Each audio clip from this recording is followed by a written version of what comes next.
คันจิเอ็นซีเนาะเที่ยวว่าทานากะเซนเซโนะคาวารินิวาตาชิกะโอเชรุโกโตนินาริมาชิตะ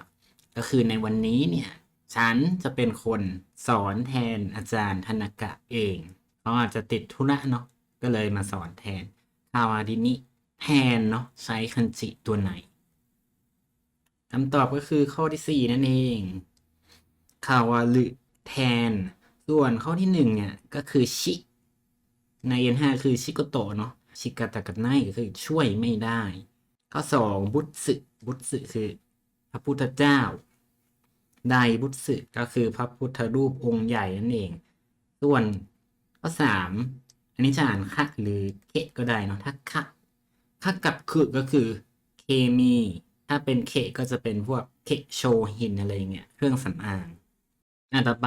เกษตรเดสกาโดโซโอคารานิคิโอสเกเตกุดาไซโดโซคือ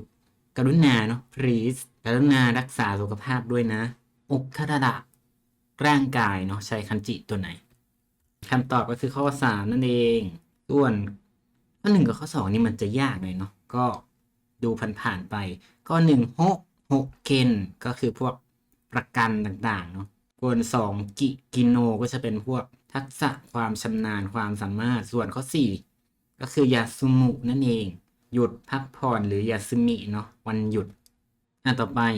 อิจิโตะฮะฮาวะคังไกกะตะกะยกุนิเตมัสวิธีคิดของคุณพ่อกับคุณแม่เนี่ยเหมือนกันเปรียบเลยคังไก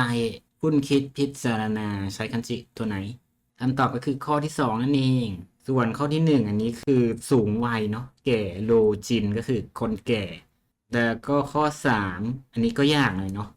โคก็คือกตัญญูโคชิก็คือลูกกตัญญู4ก็คือโอเชียดือนั่นเองสอนหรือว่าบอก